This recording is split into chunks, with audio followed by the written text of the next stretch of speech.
ನಮಸ್ಕಾರ ಪ್ರಿಯ ವೀಕ್ಷಕರೇ, ಸಂಗ್ರಾಮ ಟಿವಿಗೆ ಸ್ವಾಗತ. ನಾನು ನಿಮ್ಮ ರಮೇಶ್ ಅಕ್ಕೂರ್. ಇವತ್ತು ಒಂದು ವಿಶೇಷವಾದಂತಹ ಸಂಚಿಕೆಯೊಂದಿಗೆ ಸಂಗ್ರಾಮ ಟಿವಿಯಲ್ಲಿ ಕಾಣಿಸ್ಕೊತಾ ಇದ್ದೀನಿ. ಇವತ್ತು ಸಾಧಕನ ಸ್ವತ್ತು ಎಂಬ ನಿಟ್ಟಿನಲ್ಲಿ ಈ ಒಂದು ಕಾರ್ಯಕ್ರಮ. ಸರ್ಕಾರಿ ಶಾಲೆಗಳು ಇವತ್ತಿನ ದಿನಗಳಲ್ಲಿ ಮುಚ್ಚುವ ಹಂತದಲ್ಲಿದೆ. ಕಾರಣ ಖಾಸಗಿ ಶಾಲೆಗಳ ವ್ಯಾಮೋಹ. ಆದರೆ ಇಲ್ಲೊಬ್ಬ ಹೆಣ್ಣುಮಗಳು, ರೈತ ದಂಪತಿಗಳ ಮಗಳು, ಬಡತನದಲ್ಲೇ ಹುಟ್ಟಿ ಬಡತನದಲ್ಲೇ ಬೆಳೆದು ತನ್ನ ಶಿಕ್ಷಣ ಶಿಶು ವಿಹಾರದಿಂದ ಪ್ರಾರಂಭವಾಗಿ ಡಿಗ್ರಿವರೆಗೂ ಸರ್ಕಾರಿಯ ಸೌಮ್ಯದಲ್ಲೇ ಓದಿರ್ತಕ್ಕಂಥ ಒಬ್ಬ ಹೆಣ್ಣುಮಗಳು, ಚನ್ನಪಟ್ಟಣದ ಹೆಣ್ಣುಮಗಳು, ತನ್ನ BSc 2 ಗೋಲ್ಡ್ ಮೆಡಲ್ಲು, 3 ಬಾರಿ ನಗದು ಬಹುಮಾನವನ್ನು ಪಡೆದ ಮುಖಾಂತರ ಬೆಂಗಳೂರು ದಕ್ಷಿಣ ಜಿಲ್ಲೆಗೆ ಒಂದು ಕೀರ್ತಿ ಪತಾಕೆಯನ್ನು ಹಾರಿಸಿದ್ದಾಳೆ. ಅವರು ನಮ್ಮ ಸಂಗ್ರಾಮ ಟಿವಿಲಿದ್ದಾರೆ. ಅವರ ಸಾಧನೆ ಬಗ್ಗೆ ತಿಳ್ಕೊಳ್ಳೋಣ ಬನ್ನಿ. ನಮಸ್ಕಾರ. ನಮಸ್ತೆ ಸರ್. ತಮ್ಮ ಹೆಸರು? ಸರ್ ಕೀರ್ತನ ಅಂತ. ಕೀರ್ತನ ಅವರವರೇ, ಕೆಲ ದಿನಗಳಿಂದ ಎಲ್ಲ ಮಾಧ್ಯಮಗಳಲ್ಲಿ, ಕೆಲವು ದೃಶ್ಯ ಮಾಧ್ಯಮಗಳು ಕೂಡ ತಮ್ಮ ಬಗ್ಗೆ ಪ್ರಚಾರ ಆಗ್ತಿದೆ. ಹೆಣ್ಮಗಳು ನಗರದ ಪ್ರಥಮ ದರ್ಜೆ ಕಾಲೇಜಲ್ಲಿ BSc 2 ಗೋಲ್ಡ್ ಮೆಡಲ್ ತಗೊಂಡಿದ್ದೀರಿ, 3 ಬಾರಿ ನಗದು ಬಹುಮಾನ ಪಡೆದಿದ್ದೀರಿ. ಈ ಸಾಧನೆಗೆ ಏನ್ ಕಾರಣ? ಸರ್, ಮೊದಲಿಗೆ ನಾನು ಈ ಒಂದು ಸಾಧನೆ ಬಗ್ಗೆ ಹೇಳೋದಾದ್ರೆ, ಇದಕ್ಕೆ ಅತಿ ಹೆಚ್ಚು ಪ್ರೋತ್ಸಾಹ ನೀಡಿದಂತಹ ನನ್ನ ತಂದೆ ತಾಯಿಗಳಾಗಿರ್ಬೋದು, ನನ್ನ ಶಿಕ್ಷಕ ವೃಂದದವರಿಗೂ ನಾನು ಧನ್ಯವಾದಗಳನ್ನು ಹೇಳಲಿಕ್ಕೆ ಇಷ್ಟಪಡ್ತೀನಿ. ಶ್ರಮ ಅನ್ನುವಂಥದ್ದು ಪ್ರತಿಯೊಬ್ಬರು ಪಟ್ಟರೆ ಅದಕ್ಕೆ ತಕ್ಕನಾದಂತಹ ಪ್ರತಿಫಲ ಖಂಡಿತವಾಗ್ಲೂ ಅವರಿಗೆ ಲಭ್ಯ ಆಗುತ್ತೆ ಅನ್ನೋದ್ರಲ್ಲಿ 2 ಮಾತಿಲ್ಲ ಅಂತ ಹೇಳ್ಬೋದು ಸರ್. ನಂತರ ಪ್ರತಿಯೊಂದು ಅಂದ್ರೆ ಪ್ರೈಮರಿ ಶಾಲೆ, ಪ್ರೌಢಶಾಲೆ, ಕಾಲೇಜು ಶಿಕ್ಷಣ ಎಲ್ಲ ಸರ್ಕಾರಿ ಶಾಲೆಯಲ್ಲೇ ಮುಗಿಸಿದ್ರ? ಹೌದು ಸರ್, ನಾನು ಕನ್ನಡ ಮಾಧ್ಯಮದಲ್ಲೇ ಸರ್ಕಾರಿ ಶಾಲೆಯಲ್ಲೇ ಓದಿ ಈ ಮಟ್ಟಕ್ಕೆ ಬಂದಿರುವಂಥದ್ದು. ಮೊದಲಿಗೆ ನಾನು ವಿಜ್ಞಾನ ವಿಭಾಗವನ್ನ ಆಯ್ಕೆ ಮಾಡಿಕೊಂಡಂತಹ ಸಂದರ್ಭದಲ್ಲಿ ಇಂಗ್ಲಿಷ್ನ ಕೆಲವೊಂದಷ್ಟು ಕಠಿಣತೆ ಇತ್ತು ನನಗೆ. ಆದರೂ ಕೂಡ ವಿಜ್ಞಾನ ವಿಭಾಗದಲ್ಲೇ ನಾನು ಸಾಧಿಸಬೇಕನ್ನುವಂತಹ ಛಲದಲ್ಲೇ ಮುಂದುವರೆದು BSc ಪದವಿಯನ್ನು ತೆಗೆದುಕೊಂಡಿದ್ದೇನೆ.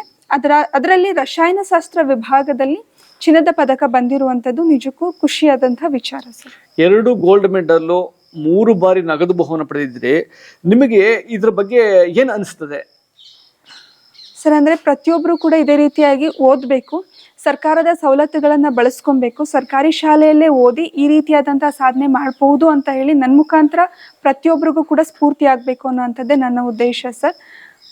ತಾವು ಹೇಳ್ತೀರಿ, ಈಗ ಪ್ರತಿಯೊಂದು ಗ್ರಾಮಗಳಲ್ಲೂ ಕೂಡ ಈ ಖಾಸಗಿ ಶಿಕ್ಷಕರ ವ್ಯಾಮೋಹ ಜಾಸ್ತಿ ಇದೆ. ಯಾಕೆಂತಂದ್ರೆ ಸರ್ಕಾರಿ ಶಾಲೆಯಲ್ಲಿ ಹೋದ್ರೆ ಯಾವುದೇ ರೀತಿಯಾದಂತಹ ನಾವು ಸಾಧನೆ ಮಾಡೋಕೆ ಸಾಧ್ಯವಿಲ್ಲ ಅಂತಕ್ಕಂಥದ್ದು ಭ್ರಮೆ ಅವರಲ್ಲಿ ಮೊಳಕೆ ಹೊಡೆದು ಕೂತ್ಬಿಟ್ಟಿದೆ. ಒಬ್ಬ ಸಣ್ಣ ಬಡವರ್ಗದವರು ಕೂಡ ನನ್ನ ಮಕ್ಕಳು ಯಾವುದೇ ರೀತಿಯಾದಂತಹ ಸರ್ಕಾರಿ ಶಾಲೆಯಲ್ಲಿ ಓದಬಾರ್ದು, ಅಂದ್ರೆ ಖಾಸಗಿ ಶಿಕ್ಷಣ ಸಂಸ್ಥೆಯಲ್ಲೇ ಓದಬೇಕು, ಅಂದ್ರೆ ಅವ್ರು ಬಂದಿರತಕ್ಕಂಥ ಬಣ್ಣದ ಬಸ್ನಲ್ಲೇ ಹತ್ತು ಹೋಗ್ಬೇಕು ನನ್ನ ಮಕ್ಕಳು ಅಂತಕ್ಕಂಥದ್ದು ಮನೋಭಾವನೆ ಇದೆ. ಇದ್ರ ಬಗ್ಗೆ ನೀವು ಅವ್ರಿಗೆ ಏನು ಹೇಳ್ಬೋದ್ರಿ?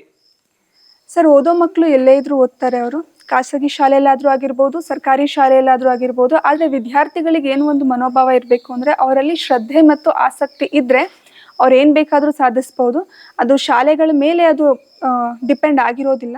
ಈಗ ಫಾರ್ ಎಕ್ಸಾಂಪಲ್ ಒಂದು ಶಾಲೆ ಅಂತ ತೆಗೆದುಕೊಂಡ್ರೆ ಎಲ್ಲರೂ ಕೂಡ ಅಲ್ಲಿ ಔಟ್ ಸ್ಕೋರ್ ಮಾಡಲ್ಲ, ಎಲ್ಲರೂ ಕೂಡ ಪಾಸ್ ಆಗಲ್ಲ. ಅದು ಶಿಕ್ಷಕನ ಮೇಲೆ ಅವಲಂಬಿತ ಆಗಿರೋದಕ್ಕಿಂತ ಹೆಚ್ಚಾಗಿ ಮಕ್ಕಳ ಒಂದು ಮನಸ್ಥಿತಿ ಮೇಲೆ, ಅವರ ಆಸಕ್ತಿ, ಅವರ ಮಾನಸಿಕ ಸಾಮರ್ಥ್ಯದ ಮೇಲೆ ಅವಲಂಬಿತ ಆಗಿರೋ ಅನ್ನುವಂಥದ್ದು ನನ್ನ ಅಭಿಪ್ರಾಯ. ಈ ಸಾಧನೆಗೆ ನಿಮ್ಮ ಒಂದು ಇಚ್ಛಾಶಕ್ತಿ ಯಾವ ರೀತಿ ಇತ್ತು? ಸರ್, ನಾನು ಪ್ರತಿನಿತ್ಯ ಅಭ್ಯಾಸ ಮಾಡ್ತಾ ಇದ್ದೆ. ಜೊತೆಗೆ ನಾನು ಓದೋದಕ್ಕಿಂತ ಹೆಚ್ಚಾಗಿ ಬರೆದು ಅಭ್ಯಾಸ ಮಾಡ್ತಾ ಇದ್ದೆ. 1 ಸಲ ಬರೆಯೋದು 10 ಸಲ ಓದೋದಕ್ಕೆ ಸಮ ಅಂತಾನೆ ಹೇಳ್ಬೋದು. ಸೊ ಈ ರೀತಿಯಾಗಿ ಪ್ರತಿದಿನ ಆನ್ಲೈನಲ್ಲೂ ಕೂಡ ಕೆಲವೊಂದಷ್ಟು ತರಗತಿಗಳನ್ನು ನೋಡ್ತಾ ಇದ್ದೆ. ನಮ್ಮ ಪ್ರಾಧ್ಯಾಪಕರು ತುಂಬಾ ರೀತಿಯಾದಂತಹ ಸಹಾಯ ಮಾಡಿದ್ದಾರೆ. ನಿಮ್ಮ ಸಾಧನೆಗೆ ಇಂದಿನ ಶಕ್ತಿ ನಿಮ್ಮ ತಂದೆ ತಾಯಿಯವರು, ಅದ್ರ ಮುಂದಿನ ಶಕ್ತಿ ಅಂತ ನಿಮ್ಮ ಶಿಕ್ಷಕ ವರ್ಗ, ಅಲ್ಲಿದ್ದ ಟ್ರಾನ್ಸ್ಫರ್ ವರ್ಗ, ಅವರ ಹೆಸರುಗಳು ಏನು? ಸರ್, ನನ್ನ ತಂದೆ ತಾಯಿಗಳು ಮೊದಲಿಂದನೂ ನನಗೆ ಇದೇ ರೀತಿಯಾದಂತಹ ಸಪೋರ್ಟ್ ಮಾಡ್ತಾನೆ ಬಂದಿದ್ದಾರೆ. ನಮ್ಮ ಪ್ರಾಧ್ಯಾಪಕರಾದಂತಹ ಡಾಕ್ಟರ್ ಅಭಿನಂದಿನಿ ಡೇವಿಡ್ ಮೇಡಮ್, ಪ್ರಾಣಿಶಾಸ್ತ್ರದ ಮುಖ್ಯಸ್ಥೆ. ಜೊತೆಗೆ ನಾಗೇಗೌಡ ಸರ್ ಆಗಿರ್ಬೋದು, ಅವರು ರಸಾಯನಶಾಸ್ತ್ರದ ಮುಖ್ಯಸ್ಥರು. Nirosha madam, Mamata madam, Pavithra madam, ಮತ್ತು ಸಭಾನಾ ಮೇಡಮ್ ಅವರು ಕೂಡ ನನಗೆ ತುಂಬ ರೀತಿಯಾದಂತಹ, ಅಫ್ಸಾನಾ ಮೇಡಮ್ ಅವರು ಕೂಡ ತುಂಬ ರೀತಿಯಾದಂತಹ ಸಪೋರ್ಟ್ ಮಾಡಿದ್ದಾರೆ ಸರ್. ಅವರು ನನ್ನ ಕಾಲೇಜ್ ವಿಭಾಗದಲ್ಲಿ ಶಿಕ್ಷಕರಾಗಿದ್ದರು ಕೂಡ. ಪ್ರೈಮರಿಯಿಂದ ತುಂಬ ಜನ ಶಿಕ್ಷಕರು ನನಗೆ ಸಪೋರ್ಟ್ ಮಾಡಿದ್ದಾರೆ ಸರ್. ನೀವು ಒಂದಲ್ಲ ಒಂದಿನ ಗೋಲ್ಡ್ ಮೆಡಲ್ಗಳನ್ನ ಹಾಗೂ ನಗದು ಬಹುಮಾನ ಪಡಿತೀನಿ ಅಂತ ಏನಾದರೂ ನಿಮಗೆ ಆಸೆ ಇತ್ತಾ, ಆಕಾಂಕ್ಷೆ ಇತ್ತಾ? ಸರ್, ತಗೋಬೇಕು ಅನ್ನುವಂತಹ ಒಂದು ಸಣ್ಣ ಇಚ್ಛೆ ಇತ್ತು. ಆದರೆ ತಗೊಳ್ಳೇಬೇಕಂತ ಹೇಳಿ ಏನು ತೀರಾ ಬಂದ್ಬಿಡುತ್ತೆ ಅನ್ನುವಂತಹ ಅಷ್ಟು ನಿರೀಕ್ಷೆ ಇರಲಿಲ್ಲ. ಆದರೆ ರ್ಯಾಂಕ್ ಲಿಸ್ಟ್ ಅನೌನ್ಸ್ ಆದಾಗ ತುಂಬ ಖುಷಿ ಆಯಿತು ಸರ್. ನಮ್ಮ ಮನೇಲೂ ಕೂಡ ತುಂಬ ಖುಷಿ ಪಟ್ಟರು. ಗೋಲ್ಡ್ ಮೆಡಲ್ನ ಕನಸು ಕಂಡಿದ್ರೆ ಕನಸು ನನ್ಸಾಯ್ತು. ಈ ಕನಸು ಇಲ್ಲಿಗೆ ನಿಲ್ಲಿಸ್ತೀರಾ, ಮತ್ತೆ ಏನಾದ್ರು ಕನಸು ಕಟ್ಕೋತೀರಾ ಇದರಲ್ಲಿ? ಇಲ್ಲ ಸರ್, ನಾನು ಇವಾಗ ಪ್ರಸ್ತುತ BEdನ ಸ್ಟಡಿ ಮಾಡ್ತಾ ಇದ್ದೀನಿ. BEdನ ಮುಗಿಸಿ ನಾನು ಕಾಲೇಜಿನ ಪ್ರಾಧ್ಯಾಪಕಿ ಆಗಬೇಕು, ಅಸಿಸ್ಟೆಂಟ್ ಪ್ರೊಫೆಸರ್ ಆಗಬೇಕನ್ನುವಂಥದ್ದೇ ನನ್ನ ಮುಂದಿನ ಗುರಿ. ಇದರಿಂದ ಸಮಾಜದಲ್ಲಿ ಇರುವಂತಹ ಬಡವರನ್ನ, ದಲಿತರನ್ನ ಮುಖ್ಯವಾಹಿನಿಗೆ ತರಬೇಕು ಅನ್ನುವಂಥದ್ದೇ ನನ್ನ ಮುಖ್ಯ ಉದ್ದೇಶ ಸರ್. ಕೀರ್ತನ ಅವರೇ, ನಿಮಗೆ ಗೋಲ್ಡ್ ಮೆಡಲ್ ಎಲ್ಲಿ ಪ್ರದಾನ ಆಯಿತು, ಯಾರು ಮಾಡಿದ್ರು? ಸರ್, ಅಕ್ಟೋಬರ್ 8 ಬುಧವಾರದಂದು ಇದೇ ತಿಂಗಳು ಸನ್ಮಾನ್ಯ ರಾಜ್ಯಪಾಲರಾದಂತಹ ತಾವರ್ ಚಂದ್ ಗೆಹ್ಲೋಟ್ ಸರ್ ಮತ್ತು ಉನ್ನತ ಶಿಕ್ಷಣ ಸಚಿವರಾದಂತಹ ಡಾಕ್ಟರ್ ಸುಧಾಕರ್ ಸರ್ ಅವರು ಕೂಡ ಬೆಂಗಳೂರಿನಲ್ಲಿ ಬೆಂಗಳೂರು ವಿಶ್ವವಿದ್ಯಾನಿಲಯದ ಅವರ ಒಂದು ಪರವಾಗಿ ಈ ಒಂದು ಗೋಲ್ಡ್ ಮೆಡಲ್ನ ನೀಡಿದ್ದಾರೆ ಸರ್. ಪ್ರಸಕ್ತ ದಿನಗಳಲ್ಲಿ ಸರ್ಕಾರಿ ಶಾಲೆ ಅಂದರೆ ಮೂಗು ಮುರಿಯುವಂಥ ಸಂದರ್ಭ ನೀವು ನೋಡ್ತಾ ಇದ್ದೀರಿ. ಆದರೆ ಸರ್ಕಾರಿ ಶಾಲೆಯಲ್ಲಿ ಒಂದು ವಿದ್ಯಾಭ್ಯಾಸವನ್ನು ಮಾಡಿ ಒಂದು ಸಾಧನೆ ಮಾಡಿದ್ದೀರಿ. ಒಟ್ಟಾರೆಯಾಗಿ ಈ ಏನು ಸಮಾಜದಲ್ಲಿ ಸರ್ಕಾರಿ ಶಾಲೆ ಅಂದರೆ ಮೂಗು ಮುರಿಯತಕ್ಕಂಥ ಸಂದರ್ಭ, ಖಾಸಗಿ ಶಾಲೆಗಳ ವ್ಯಾಮೋಹ, ಇದ್ರ ಬಗ್ಗೆ ಈ ಸಂಗ್ರಾಮ ಟಿವಿ ಮುಖಾಂತರ ನೀವೇನು ಸಂದೇಶ ಕೊಡ್ಬೋದು?